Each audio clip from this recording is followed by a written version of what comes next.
us a sense of what we're expecting here today. Well, I expect a few things here today. I think the president will take some time to defend that which political allegations that they've not done enough. But I hope, and if I were still advising him, that he takes more time to talk about what we're going to do next. The idea of this being over is probably a very significant misnomer. I hope he frames the potential future downside of this risk and how many people could really get sick in the United States still.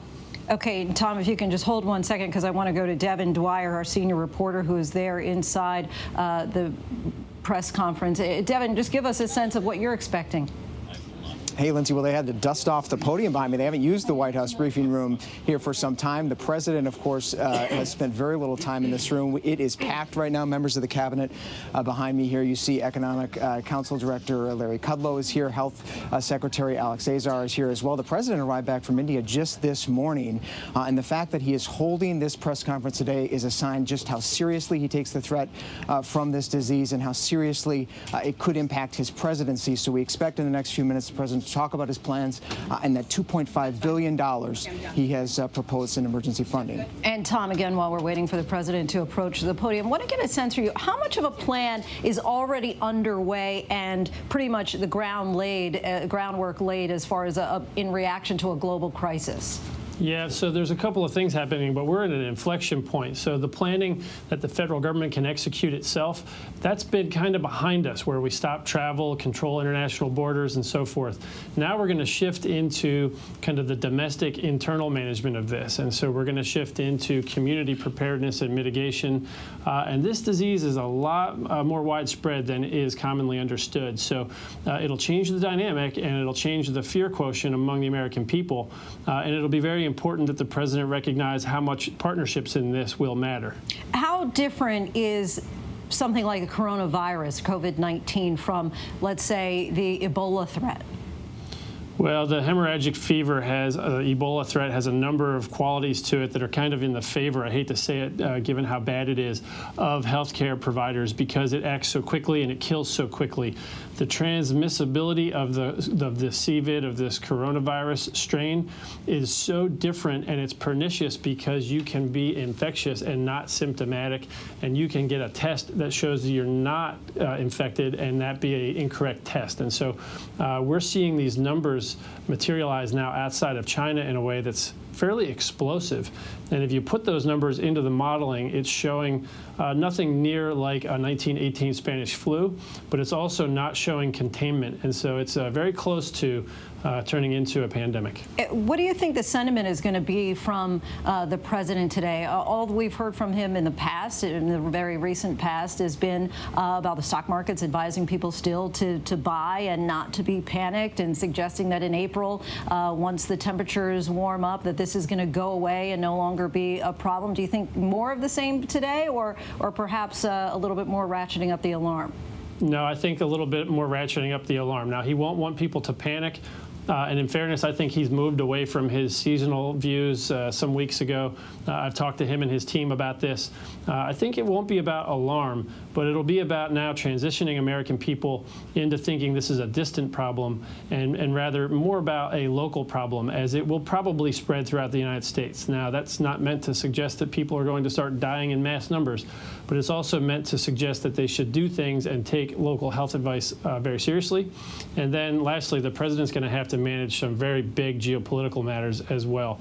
Availability of pharmaceuticals that are largely produced and sold to American companies from China, and then competition for scarce resources, not just pharmaceuticals, but intubation tubes and gloves and masks and so forth. So there's going to be a lot of different management layers for this, and I think he'll probably set forth what he intends to do and the plan looking forward. You've been very active in the past as far as these kinds of health threats in recent years. How is this threat more different, difficult than those in the past? Well, this one, as I said earlier, has to do with these unique characteristics of transmissibility. This makes it a little scarier. But it also has to do with a diverse spread of risk, right? And so geographically, this is going to affect emergency rooms all across the country. We won't be pushing resources into one acute area like a hurricane.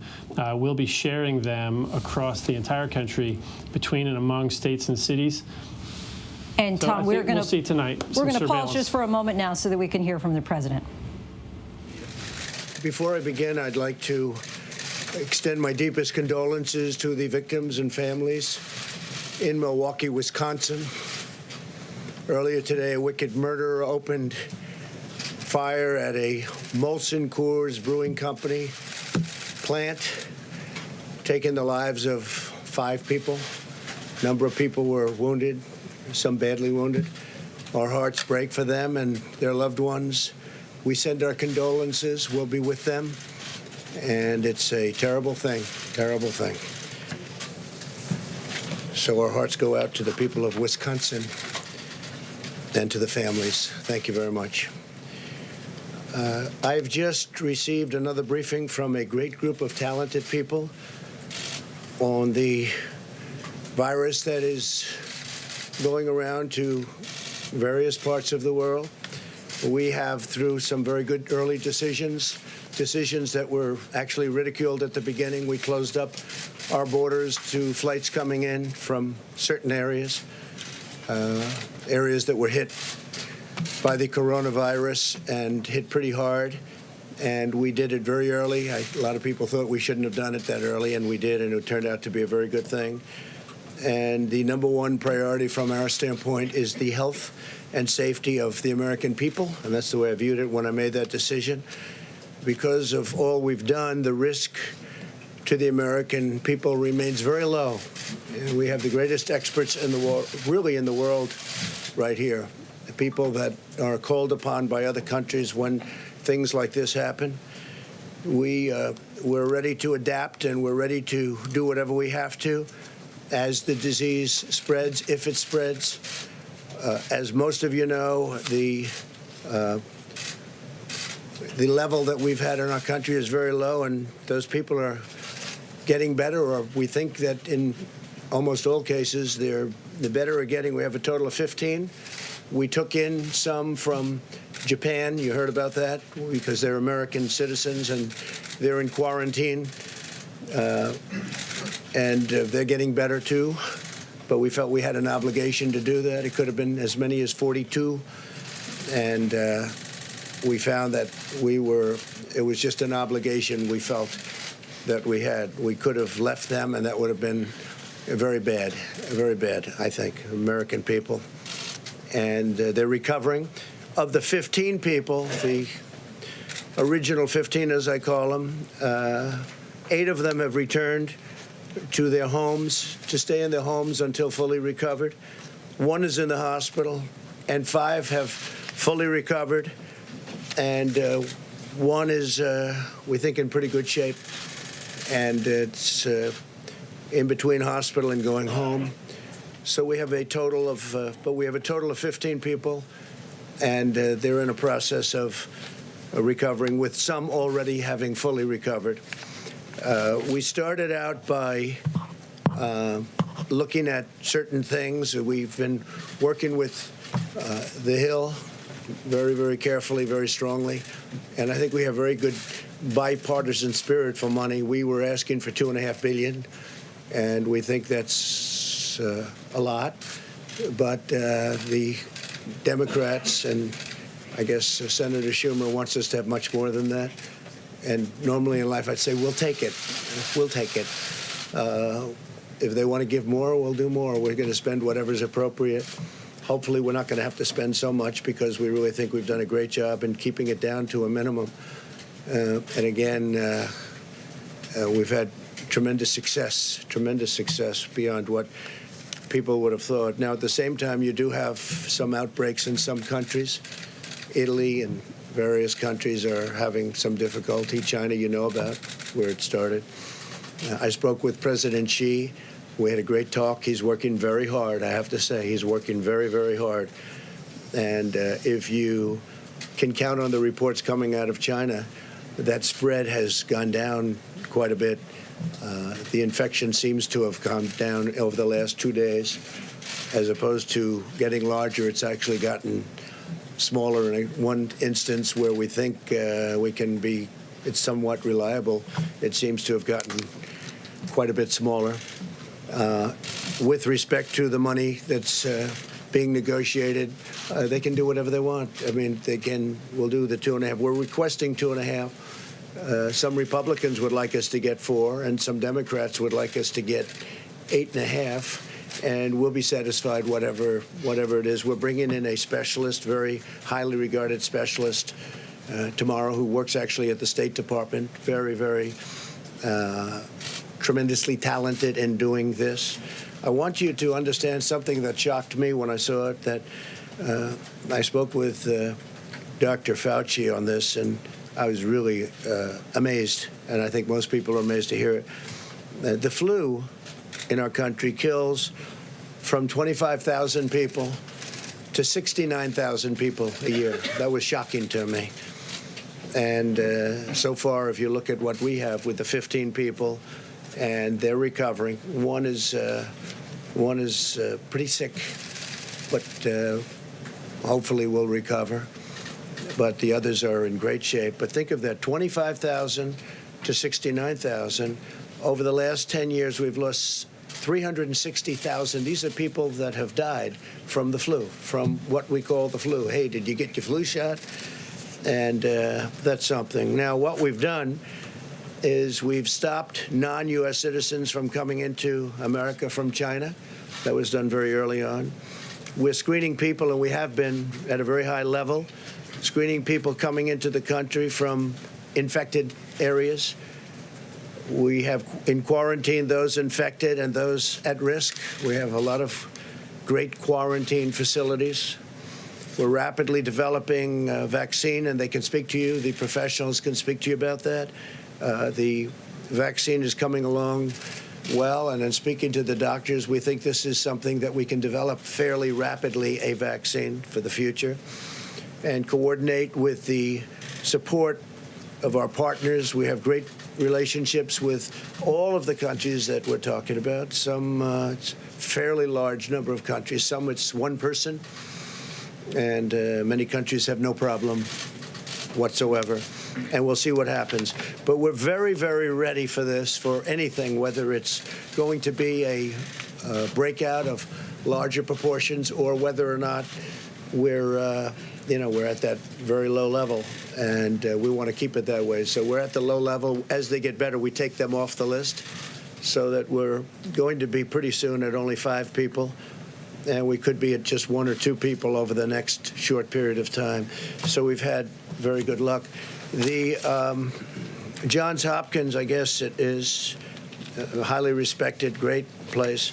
They did a study, comprehensive, the country's best and worst prepared for an epidemic. And the United States is now, we're rated number 1. We're rated number 1 for being prepared. This is a list of different countries. I don't want to get in your way, especially since you do such a good job. This is a list of the different countries. The United States is rated number 1, most prepared. United Kingdom, Netherlands, Australia, Canada, Thailand, Sweden, Denmark, South Korea, Finland. This is a list of the best rated countries in the world by Johns Hopkins. We're doing something else that's important to me, because he's been terrific in many ways, but he's also very good on health care. And we really followed him very closely. A lot of states do. When Mike was governor, Mike Pence of Indiana, they've established great health care. They have a great system there, a system that a lot of the other states have really looked to and changed their systems. They wanted to base it on the Indiana system. He's very good. And I think, and he's really very expert at the field. And what I've done is I'm going to be announcing exactly right now that I'm going to be putting our Vice President, Mike Pence, in charge. And Mike will be working with the professionals, doctors, and everybody else that's working. The team is brilliant. I spent a lot of time with the team over the last couple of weeks, but they're totally brilliant, and we're doing really well, and Mike is going to be in charge, and Mike will report back to me. But he's got a certain talent for this, and I'm going to ask Mike Pence to say a few words, please. Thank you, Mike.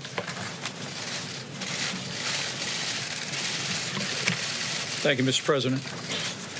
President Trump's made clear from the first days of this administration we have no higher priority than the safety, security, health, and well-being of the American people. And from the first word of an outbreak of the coronavirus, the President took unprecedented steps to protect the American people from the spread of this disease. He recounted those briefly, but the establishment of travel restrictions, aggressive quarantine effort of Americans that are returning, the declaration of a public health emergency, and establishing the White House Corona Task Force are all reflective of the urgency that the President has brought to a whole-of-government approach. As a former governor from the state where the first MERS case emerged in 2014, I know full well the importance of presidential leadership, the importance of administration leadership, and the vital role of partnerships of state and local governments and health authorities in responding to the potential threat of dangerous infectious diseases. And I look forward, Mr. President, to serving in this role and bringing together all the members of the Corona Task Force that you've established, HHS, CDC, DHS, the Department of Transportation, and state. This team has been, at your direction, Mr. President, meeting every day since it was established. My role will be to continue to bring that team together, to bring to the President the best options for action to see to the safety and well-being and health of the American people. We'll also be continuing to reach out to governors, state and local officials. In fact, in the recent days, the White House met with over 40 state, county, and city health officials from over 30 states and territories to discuss how to respond to this, to the potential threat of the coronavirus. We'll be working with them in renewed ways to make sure they have the resources to be able to respond. And as the President said, we'll be adding additional personnel here at the White House to support our efforts on the President's behalf. We'll also be working with members of Congress to ensure that the resources are available for this whole of government response, and we'll be working very closely with Secretary Azar and his team that have done an outstanding job communicating to the public to ensure the American people have the best information on ways to protect themselves and their families, and also that the public has the most timely information on the potential threat to the American people. Mr. President, as we've been briefed, while the threat to the American public remains low of a spread of the coronavirus, you have directed this team to take all steps necessary to continue to ensure the health and well-being of the American people. And the people of this country can be confident that under your leadership, we will continue to bring the full resources of the federal government in coordination with our state and local partners to see to the health and well-being and to the effective response to the coronavirus here in the United States of America. With that, the President has asked me to recognize the Secretary of Health and Human Services, Alex Azar, and also the Deputy Director of CDC, Dr. Ann Shaka, for remarks. Secretary. Thank you. Well, thank you, Mr. Vice President, and thank you, Mr. President, for gathering your public health experts here today and for your strong leadership in keeping America safe. And I just want to say I could not be more delighted that you've asked the Vice President, my old friend and colleague, to lead this whole-of-government approach with us under the Emergency Support Function number 8. As of today, we have 15 cases of COVID-19 that have been detected in the United States, with only one new case detected in the last 2 weeks. We also have 3 cases among Americans repatriated from Wuhan and 42 cases among Americans repatriated who had been stuck on the Diamond Princess in Japan. The president's early and decisive actions, including travel restrictions, have succeeded in buying us incredibly valuable time. This has helped us contain the spread of the virus, handle the cases that we have, and prepare for the possibility that we will need to mitigate broader spread of infections within the United States. The president's actions, taken with the strong support of his scientific advisors, have proven to be appropriate, wise, and well calibrated to the situation. We're grateful for the hard work that healthcare workers, first responders, communities, and state and local leaders have put into the response so far. Because of this hard work and the president's leadership, the immediate risk to the American public has been and continues to be low. Our containment strategy has been working. At the same time, what every one of our experts and leaders have been saying for more than a month now remains true.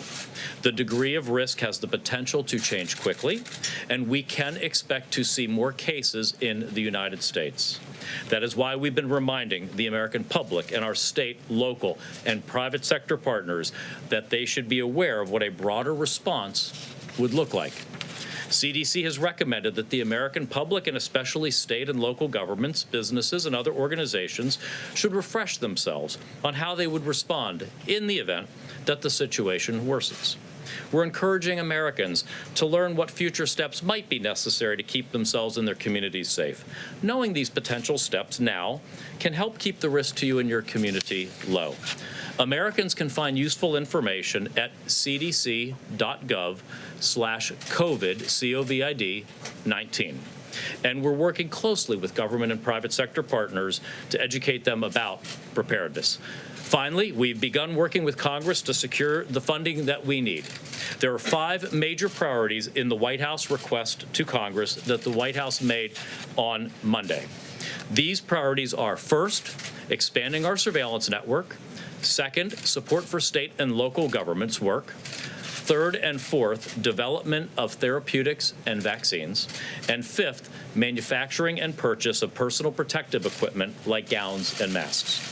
As chairman of the President's Coronavirus Task Force, I'm committed to providing regular updates from our coordinated interagency process. We've had our top public health leaders, like those joining me here today, speaking to the media many times per day to inform the American public. The Trump administration is going to continue to be aggressively transparent, keeping the American people and the media apprised of the situation and what everyone can do. With that, I'm going to hand things over to Dr. Ann Schuchat.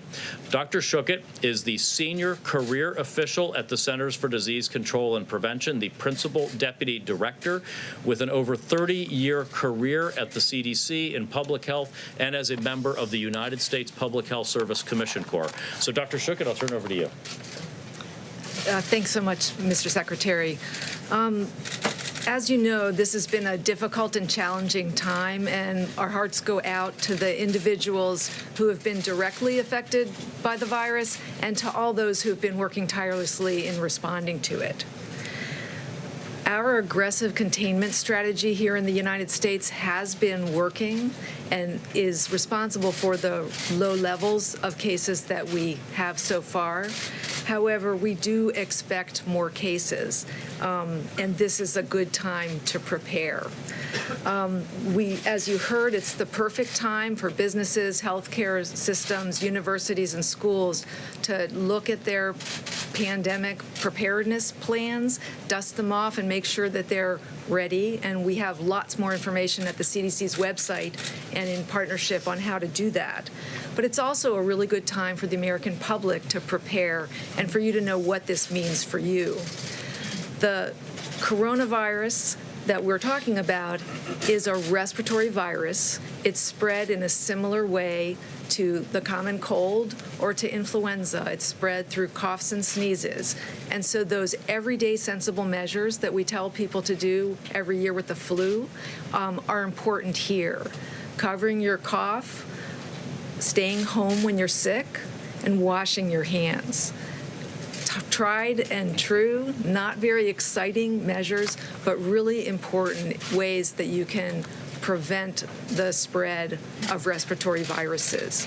So the trajectory of what we're looking at over the weeks and months ahead is very uncertain, but many of the steps that we have taken over the past 15 years to prepare for pandemic influenza and our experience going through the 2009 H1N1 pandemic of influenza remind us of the kinds of steps that our healthcare system, our businesses, our communities and schools may need to take. We're in this together, all of government, the public and the private sector, and the CDC wants to make sure you have the best information available every day. Thank you.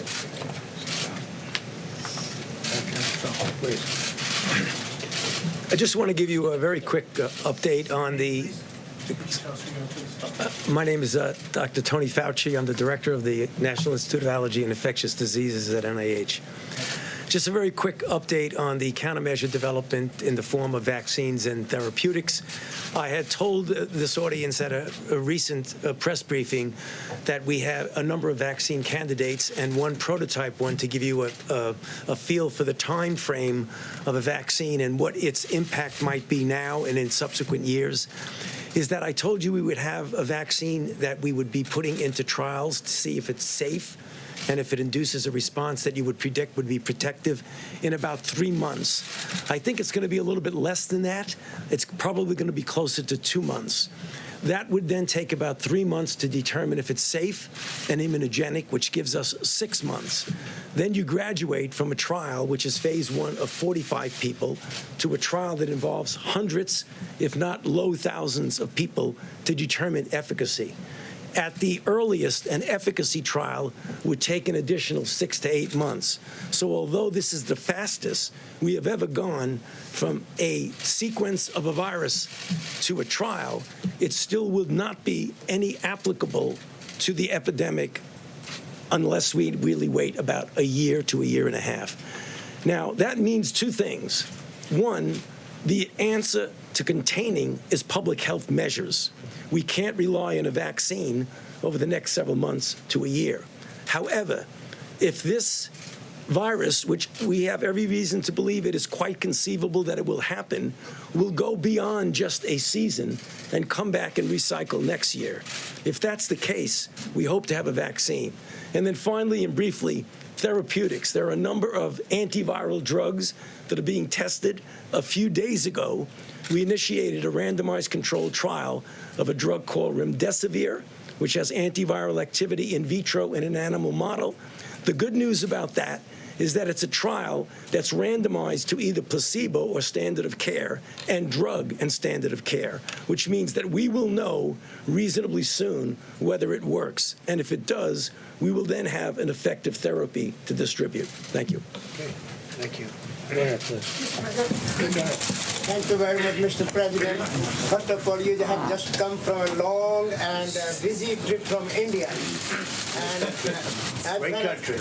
As far as this coronavirus is concerned, you have a great scientific and medical team behind you or with you, and I'm sure they will keep America safe. As far as your trip to India, Mr. President, where do we go from here as far as U.S.-India relations are concerned? And also, Mr. President, you are very famous in India, and Prime Minister Modi is very famous in America. What is the future? And Indian-American community is with you, Mr. President. Yeah, we won't talk too much about that other than I just got back. Long flight. It's a long flight. He's a great gentleman, a great leader. It's an incredible country. We were treated very, very well, and we really enjoyed it. A lot of tremendous progress was made in terms of relationship. Our relationship with India is extraordinary right now, and we're going to be doing a lot of business with India. They're sending billions and billions of dollars now to the United States. But we'd rather talk about this right now. The CDC said yesterday that they believe it's inevitable that the virus will spread in the United States, and it's not a question of if, but when.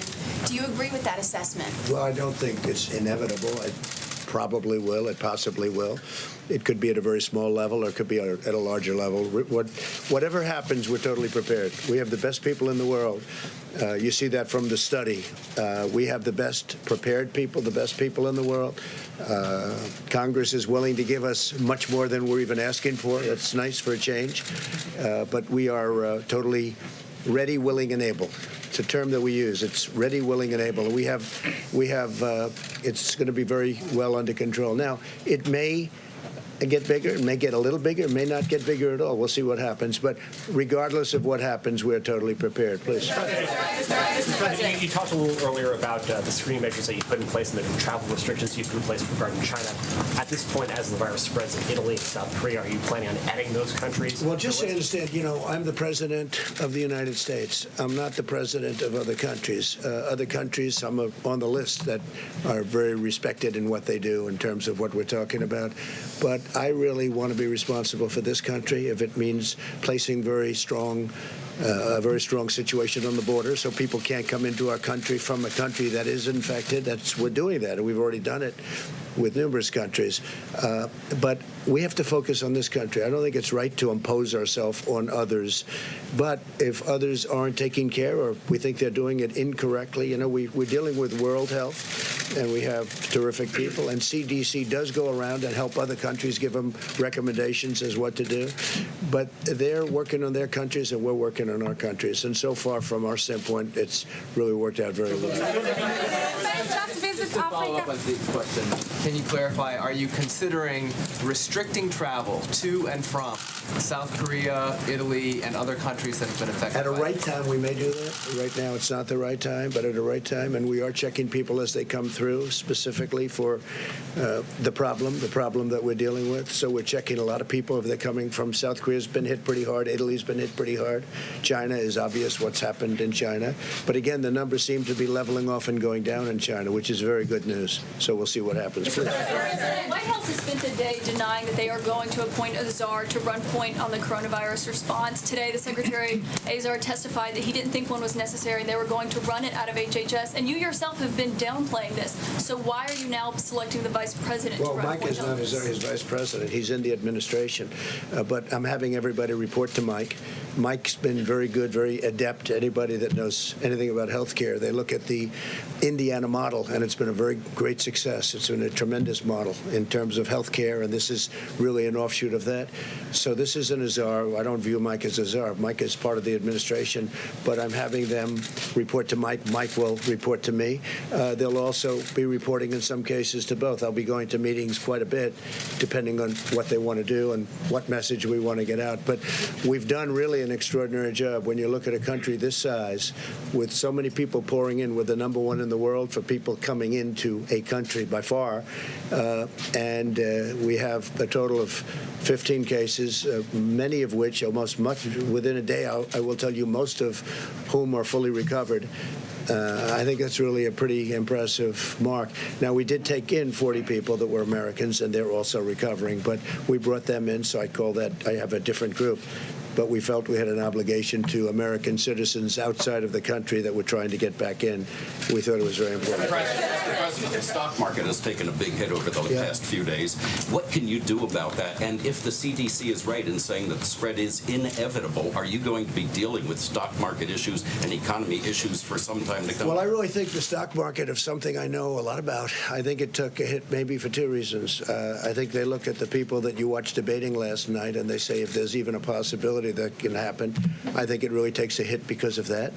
And it certainly took a hit because of this. And I understand that also because of supply chains and various other things and people coming in. But I think the stock market will recover.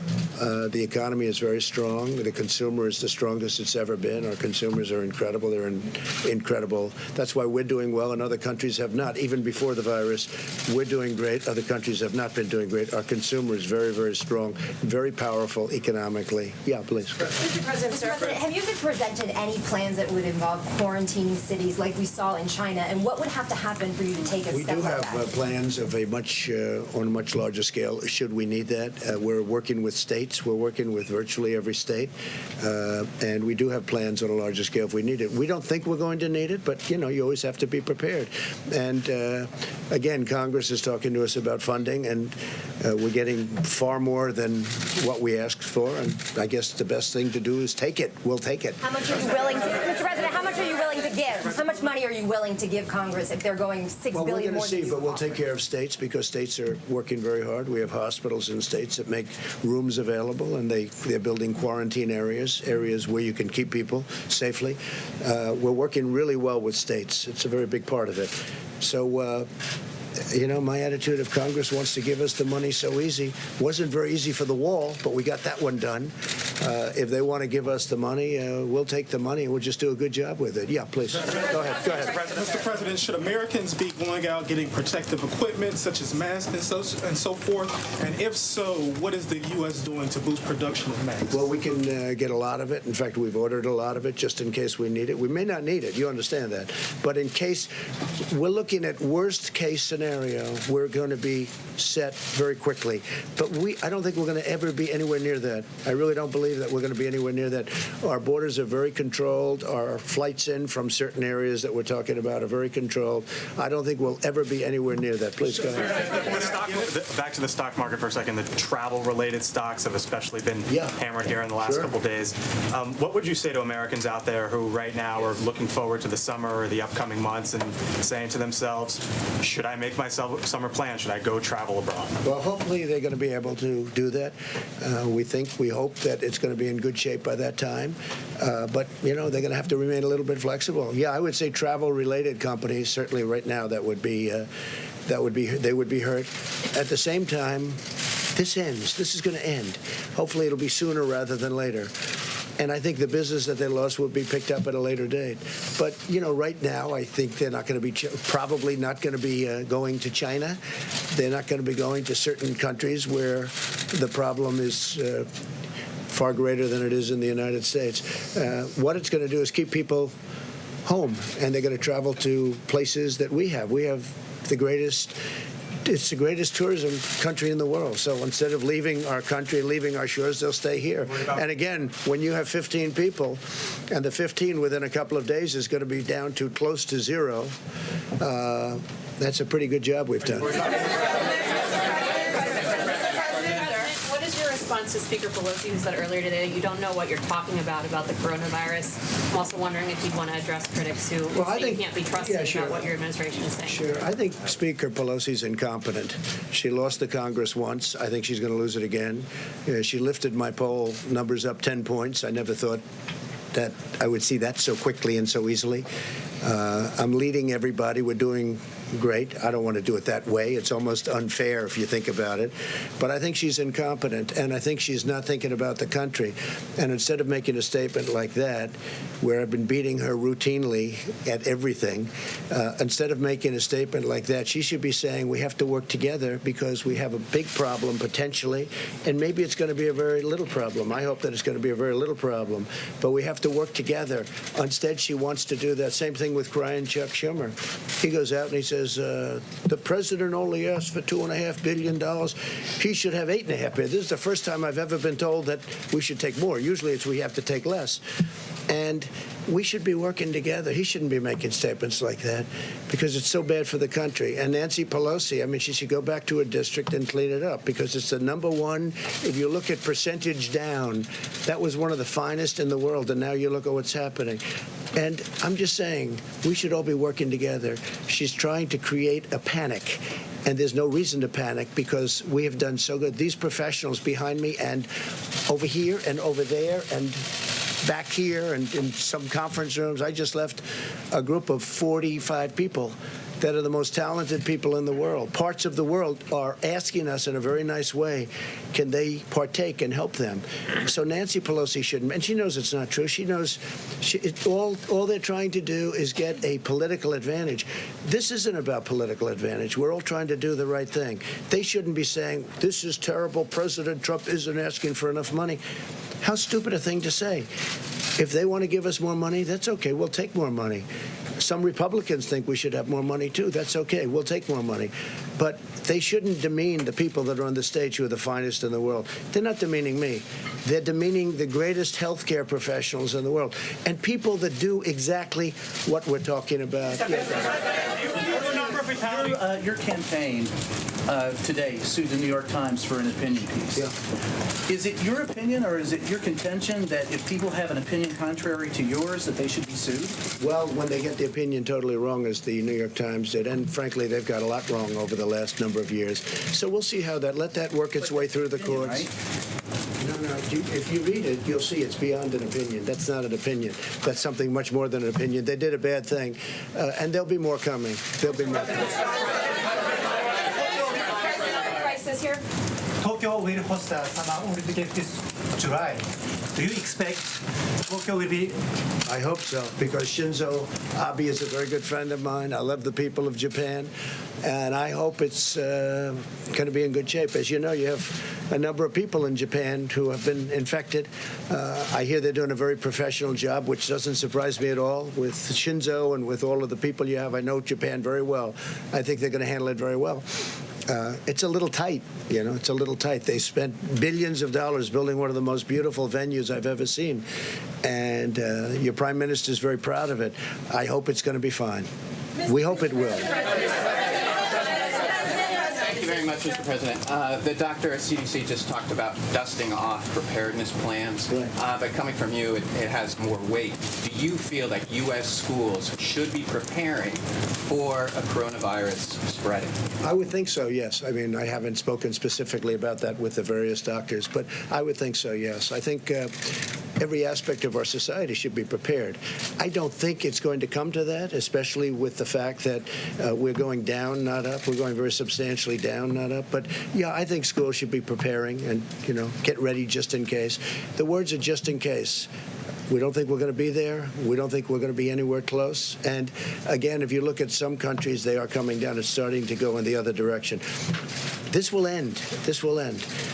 You look at flu season, I said 26,000 people. I never heard of a number like that. 26,000 people going up to 69,000 people, doctor, you told me before.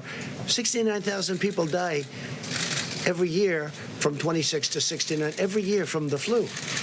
Now think of that. It's incredible. So far, the results of all of this that everybody's reading about. And part of the thing is you want to keep it the way it is. You don't want to see panic because there's no reason to be panicked about. But when I mentioned the flu, I said, actually, I asked the various doctors, I said, is this just like flu? Because people die from the flu. And this is very unusual. And it is a little bit different, but in some ways it's easier, and in some ways it's a little bit tougher. But we have it so well under control. I mean, we really have done a very good job. Go ahead. Thank you, Mr. President. You mentioned the stock market earlier. To go back to that, to be clear, the Dow Jones dropped more than 2,000 points this week. Are you suggesting that was overblown? Are financial markets overreacting here? I think the financial markets are very upset when they look at the Democrat candidates standing on that stage making fools out of themselves. And they say, if we ever have a president like this, and there's always a possibility, it's an election, who knows what happens, right? I think we're going to win. I think we're going to win by a lot. But when they look at the statements made by the people standing behind those podiums, I think that has a huge effect, yeah. Had to do with the coronavirus? No, I think it did. I think it did. But I think you can add quite a bit of sell-off to what they're seeing, because they're seeing the potential. Again, I think we're going to win. I feel very confident of it. We've done everything and much more than I said we were going to do. You look at what we've done. What we've done is incredible, with the tax cuts and regulation cuts and rebuilding our military, taking care of our vets and getting them choice and accountability. All of the things we've done, protecting our Second Amendment. I mean, they view that, the Second Amendment, they're going to destroy the Second Amendment. When people look at that, they say, this is not good. So you add that in. I really believe that's a factor. But no, this is what we're talking about is the virus. That's what we're talking about. But I do believe in terms of CNBC and in terms of Fox Business, I do believe that that's a factor, yeah. And I think after I win the election, I think the stock market's going to boom like it's never boomed before. Just like it did, by the way, after I won the last election. The stock market the day after went up like a rocket ship. At what point would you be considering loosening the travel restrictions regarding China? When we're at a point where we don't have a problem. You know, we're not going to loosen the travel restrictions. That's what saved us. Had I not made, Mike alluded to it, had I not made a decision very early on not to take people from a certain area, we wouldn't be talking this way. We'd be talking about many more people would have been infected. I took a lot of heat. I mean, some people call me racist because I made a decision so early. And we had never done that as a country before, let alone early. So it was a bold decision. It turned out to be a good decision. But I was criticized by the Democrats. They called me a racist because I made that decision, if you can believe that one. We have to all work together. We can't say bad things, and especially when we have the best team anywhere in the world. And we really gave it an early start. We gave it a very early start. Have consistently called for enormous cuts to the CDC, the NIH, and the WHO. You've talked a lot today about how these professionals are excellent, how they're critical and necessary. Does this experience at all give you pause about those? No, because we can get money and we can increase staff. We know all the people. We know all the good people. It was a question I asked the doctors before. Some of the people we cut, they haven't been used for many, many years. And if we ever need them, we can get them very quickly.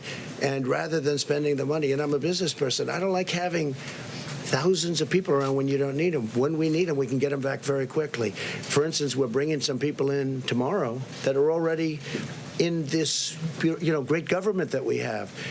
And very specifically for this, we can build up very, very quickly, and we've already done that. I mean, we really have built up. We have a great staff, and using Mike, I'm doing that because he's in the administration, and he's very good at doing what he does and doing as it relates to this. Yeah, go ahead. Go ahead, please. Thank you, Mr. President. Yeah, go ahead. So far, your administration. I picked him, but you're fine. So far, your administration is only testing less than 500 people, and health officials are questioning whether that's enough, comparing to other countries who have tested more than tens of thousands of people. Are you planning to test more people?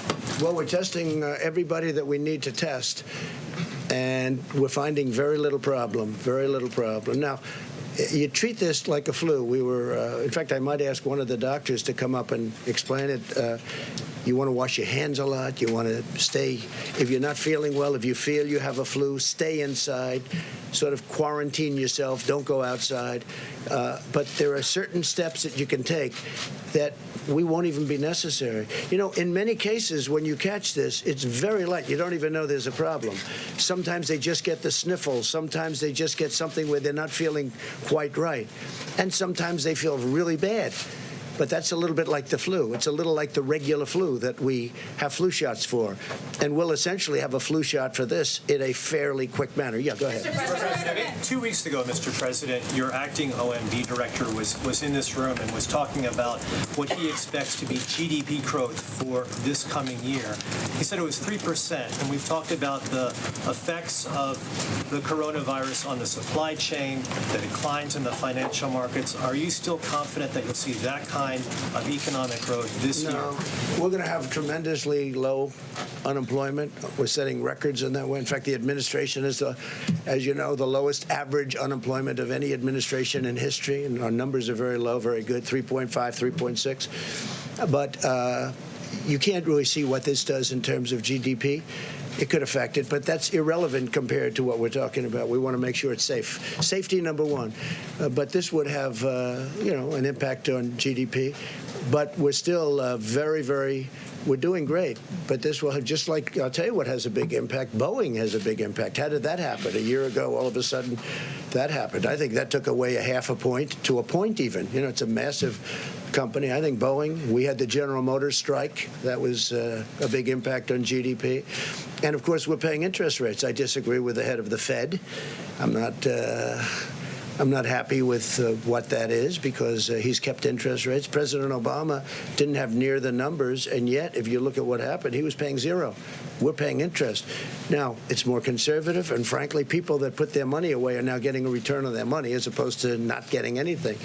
But I think, we're the greatest of them all. We should be paying the lowest interest rates. And when Germany and other countries are paying negative rates, meaning they're literally getting paid when they put out money. I mean, they borrow money and they get paid. when it gets paid back. Who ever heard of this before? It's a first. But we don't do that. So I totally disagree with our Fed. I think our Fed has made a terrible mistake, and it would have made a big difference, as good as we've done, even without the 2,000 points. And we started off at 16,000, and we'll be at 28,000 without. We were going to crack 30,000. We have had increases like nobody's seen before, but we're doing well. But we have to watch. We're doing well anyway. In other words, even despite the 2,000 points, it sounds like a lot, and it's a lot, but it's nothing. It's very little compared to what we've gone up. But we'll be watching it very closely. But we have been hurt by General Motors. We've been hurt by Boeing, and we've been hurt, in my opinion, very badly by our own Federal Reserve, who has also created a very strong dollar. That's something nice about a strong dollar, but it makes it much harder to do business outside of this country. Thank you, sir.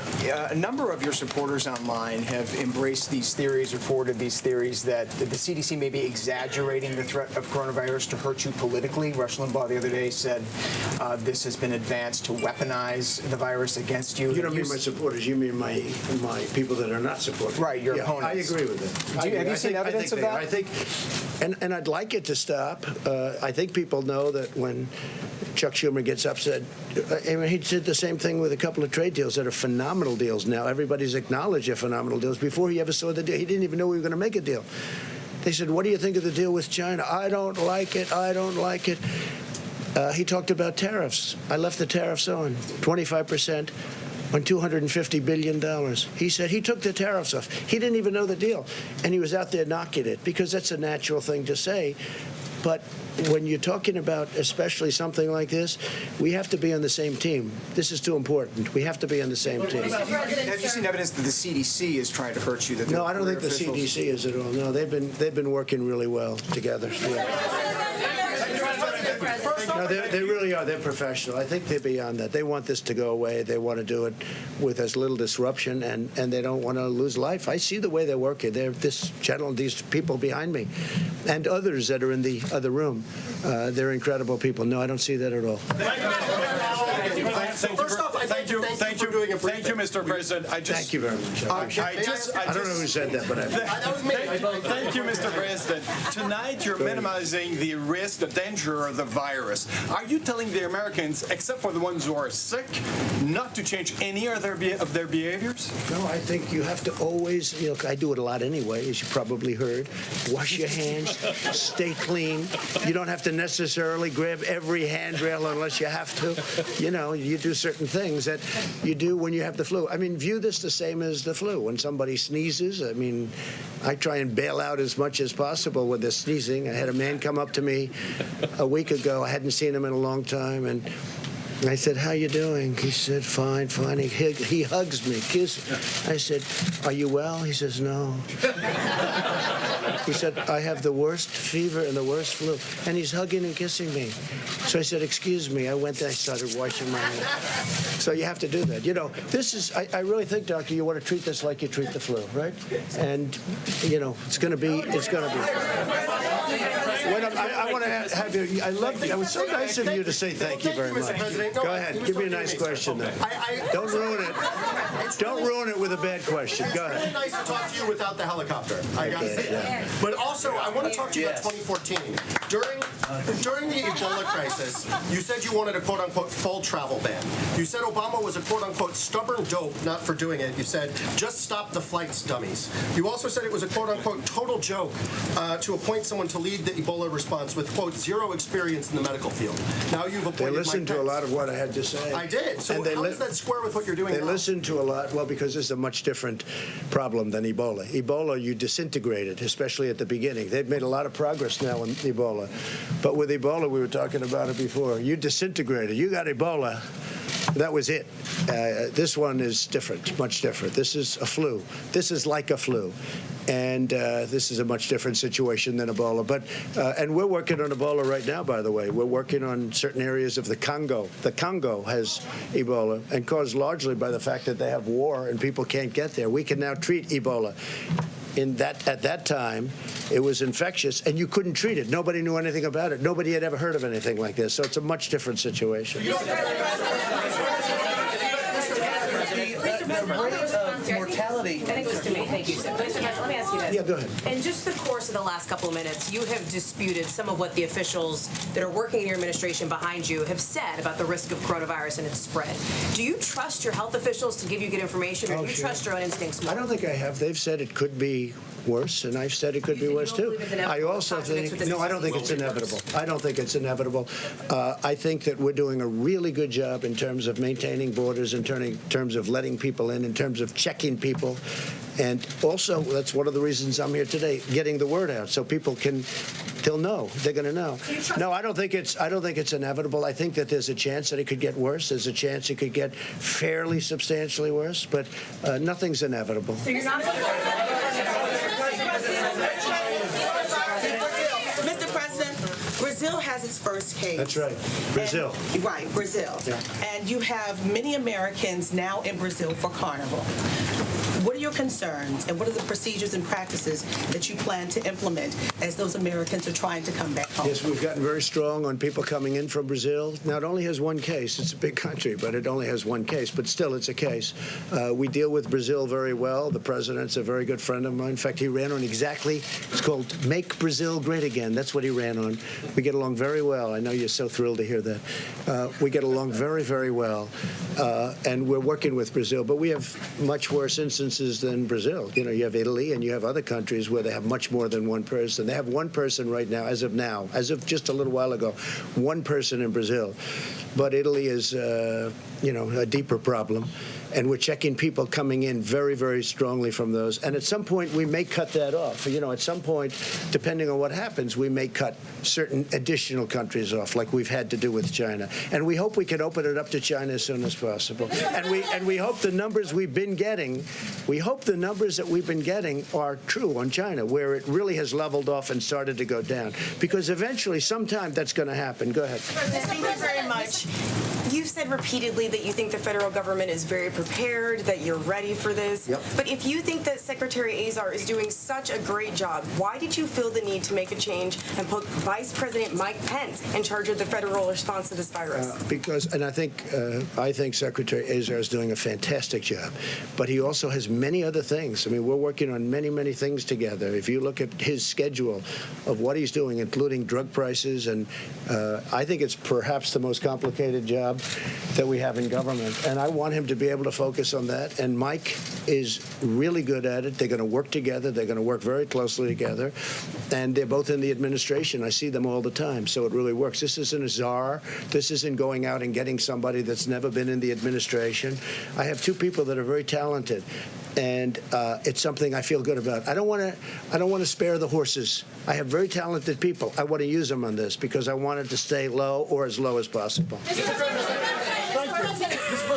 Thank you, Mr. President. I want to get to China. At the beginning of this outbreak, the Chinese Communist Party covered it up. That has been the general consensus of everyone. How can you now legitimately trust President Xi and the Chinese Communist regime, President Xi, and the Chinese Communist regime to be forthcoming and forthright with this pandemic? Well, I can tell you this. I speak to him. I had a talk with him very recently, and he is working so hard on this problem. He is working so hard, and they're very tough and very smart, and it's a significant group of very talented people that are working, and they're calling up Dr. Fauci. They're calling up our people. We're dealing with them. We're giving them certain advice. We actually have, through World Health, we have them over there also, and we have a lot of our people making up that group that went over there. No, he's working very hard. It'd be very easy for me to say, it doesn't matter what I say, really. I can tell you, he is working. I had a long talk with him the other night. He is working really, really hard. He wants it to go away from China and go away fast, and he wants to get back to business as usual. Because I talked about the flu and in comparison to the coronavirus. Flu has a fatality ratio of about 0.1%. Correct. This has a fatality ratio somewhere between 2 and 3%. Well, Given we that, think. We don't know based on exactly the what it numbers is. so far, And the flu is higher than that. The flu is much higher than that. there's more people who get the flu, but this is spreading, or it's going to spread maybe within communities. That's the It may. expectation. Does that worry you? Because that seems to be what worries the American No, because we're ready for it. It is what it is. We're ready for it. We're really prepared. We have, as I said, we have the greatest people in the world. We're very ready for it. We hope it doesn't spread. There's a chance that it won't spread too, and there's a chance that it will. Then it's a question of at what level. So far, we've done a great job. When you have 15 people with this whole world coming into the United States, and the 15 people are either better or close to being better, that's pretty good. All right, well, we'll do one more. Go ahead. Mr. President, there have been many cases of price gouging on the sales of medical equipment, masks, and so on. Should the government be investigating that, looking into it, and do you have a message on that? If you tell me that's happening, we would definitely investigate. We don't want that. All right, one more. Go ahead. Mr. President, thank you. Go ahead. No. Yes? Go ahead. Are you working with China right now, Yes. specifically in what areas? Also, do We're you working worry with about China. We just did the biggest trade deal in history. We did two of them between USMCA and the China deal. It's the biggest in history. The relationship with China is a very good one. And I can tell you that, again, President Xi is working really hard. He wants this problem solved as hard as you can work. Thank you all. Thank you all. I may leave you behind and you can answer a few more questions. So you can ask them a few. Are you going to do this more often? Yes. You are? President Trump just wrapping up a press conference there on coronavirus response. And just to recap some of his quotes, he said, "We are doing great. We have it so well under control. We really have done a good job. This is going to end. We are prepared for worst case scenarios, but I don't think we're going to need it." And Tom Bossert, just want to bring you back in, because at one point when he was responding to the CDC saying that it's not a matter of when, it's not a matter of if, but when, he said, I don't think it's inevitable. We are totally prepared. So my question to you is, are we totally prepared? Yeah, I think he struck the right balance there, saying that we are prepared for worst-case scenarios. I think my view is that this is not a matter of if anymore. We will have a spread in the United States, so questions of degree really are now appropriate. But I think the president was trying to balance expressing to the American people that we are ready for different eventualities without inducing any panic. And I think he tried to walk that balance through a series of pretty good and difficult questions. I'm not sure if that one was perfectly on the mark, but I understand what he was trying to achieve. Tom, just one more question for you before you go. Also, he seemed to be making a distinction or differentiating an us versus them, basically saying the level in our country is very low, again, reciting the total of 15 American cases, but then talking about in other countries, they're having a lot of difficulties. And I'm just wondering, isn't it, when we're talking about a global threat or global crisis, their problem, our problem? Yeah, I think the idea there is that the United States has time by virtue of oceans. And, what we have to do with that time is implement all of these kind of non-pharmaceutical measures that we talk about, social distancing, community mitigation, testing. So the key isn't to suggest that we won't have a spread, but I think what he was trying to point out is that other countries are far deeper into this first wave, and we are really just at the tip of it. Okay, Tom Bossert, thank you so much for your time and sticking with us. We appreciate your insight. I want to bring in Dr. Jen Ashton. As far as preparedness goes, same question to you. When President Trump says we are totally prepared and that Johns Hopkins report just came out, would you say that we are prepared? Well, first of all, Lindsay, that report, which I have read, and it's available online, people can just look up GHS Index. It's over 300 pages. It is incredibly comprehensive, very great analysis. What it says, and Tom referenced it, is that there is a difference between what's happening in other parts of the world, even in Europe, and what could happen here for a variety of reasons. When they did that analysis, they looked at 6 different categories, and they asked about 40-plus questions using publicly accessible data. And they asked questions like, in this country, and they looked at 195 countries, how many mobile phone subscribers do you have? How many people have internet access? How many women have a cell phone or internet access? Because they recognize that women are really important in disseminating public health information. They looked at what countries have the capability to report lab results in real time. So it's incredibly thorough. The differences are pretty startling. There were 3 tiers: most prepared, more prepared, and least prepared. We did rank at the top overall and in 4 out of 6 of those categories. But overall, our score was pretty poor, even though we were at the top of that list of 195. Yeah, basically. And the findings were, in general, no country is fully prepared to deal with an epidemic or a pandemic. So there's good news, bad news, but that is why when we look at what's happening in other parts of the world, we have to take it seriously. But what's happening in Europe or the Middle East or Asia is not what's happening here for a variety of reasons, like the ones I just mentioned. And in Italy in particular, they're talking about as many as 400 cases there. As far as your understanding, are we screening people who are coming back into this country from Italy, from Europe? That's a little murky right now. And as of yet, the State Department, the CDC, the government has not yet started screening people upon arrival in the U.S. on flights from Italy. We understand that they're kind of going through these random spot checks as they go through Customs and Border Patrol with their passport checks. And if they look symptomatic, they're being kind of diverted to address CDC's further screening at various airports. But you also mentioned something that I think really warrants a deeper dive, which is testing.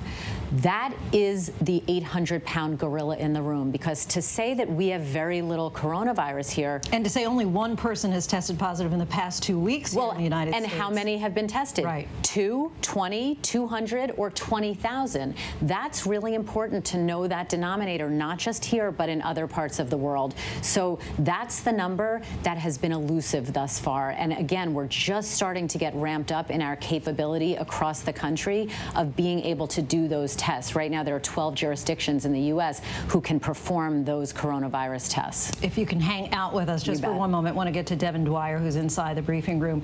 Devin, we heard from the president that he announced that Vice President Mike Pence is going to be heading up this coronavirus team. What exactly does this task force mean? What will it do? What will it be responsible for? Well, the Health Secretary, Alex Azar, is going to continue, Lindsay, to head up the administration's task force. But we heard there at the end, the Vice President said that, or Azar rather, said that the Vice President will be his, quote, new biggest stick in government. So it's clear the President, in naming Mike Pence to lead up this overall effort, is trying to beef up the response, show that the West Wing is in charge of this crisis. They have someone at the highest levels of this government directing things. But it is going to be Alex Azar. The President has a lot of confidence in his health secretary. He was up on Capitol Hill today testifying on this issue. And we just heard him, to Dr. Jen's point, talk about what's needed right now. He said the administration needs $2.5 billion for more surveillance. That's the screening at airports that Dr. Ashton was talking about. Support for the states to get ready for this. They talked about using more money to speed up vaccines. We heard today that the NIH director said that it could be as long as a year or more until a vaccine is ready to go. And so all of that effort today will be headed up by the Vice President. That was the big news here. But the President clearly very confident, spending almost an hour here in the briefing room, Lindsay, feeling very good about this, trying to gain the upper hand. He has been taking so much criticism over the past 24, 48 hours from Democrats and Republicans. In fact, Richard Shelby of Alabama today said the administration shouldn't shortchange the American people on this. So the President's bottom line message today was he's got it under control, and the numbers dictate that right now. But even in the room, there was a little bit of tension with those CDC officials here, because they were saying one thing, that this is likely to spread. The President said, on the other hand, risk remains very low. Lindsay. Right. I thought that was interesting, Devin, because we heard from Dr. Schuchat from the CDC, and she said it's a good time to prepare. The trajectory is very uncertain. There was kind of a little bit of uncertainty in her wording versus the President, who, as you said, seemed very confident. Devin Dwyer, thank you so much, as always, for your reporting. And Jen, just want to get back to that. Dr. Schuchat saying it's a good time to prepare. Yeah. What does that mean when we say prepare? Here's the thing, Lindsay. No one has a crystal ball here, because in medicine and science, we like to make our predictions, our diagnostics, our prognostics based on knowledge, and this is a new virus, so we don't have history on this virus and how it behaves yet. But But when the CDC says this is a good time to prepare, that indicates a possible shift from a containment stage of an outbreak to what we call a mitigation phase. That means, okay, it's here. How are we going to deal with it? When you talk about the average everyday person, preparation is important. Not only does it give people a sense of being productive, a sense of control over a situation that is really, subject to feeling that we don't have a lot of control over, but there are some things that we can do. I was telling people today as I was seeing patients in my own office, treat this like you're getting a warning of a blizzard or a natural disaster. What would you get at the grocery store? You might get a couple of extra weeks of medication. If you take prescription medications, you might stock up on pet food. You might kind of make plans for childcare or work provisions. Those kind of things are really, really important. Of interesting note, Lindsay, I spoke to a school nurse today in New Jersey, and I said, does your school have a plan in place if you were to get a student who either tests positive or lives in a household with someone who may even be under suspicion or test positive? And she said, we do not. We're looking to local and county health authorities, and they don't have a plan yet. That's what the CDC is talking about. Get your ducks in a row, because again, in medicine, it's always better to err on the side of caution. And again, that vaccine may be taking as much as a year to a year and a half. Yep. All right, Jen Ashton, as always, we Lindsay. cling to every word that you say. We thank you so bet. much for that insight. And now let's go to the other major breaking story for those just joining.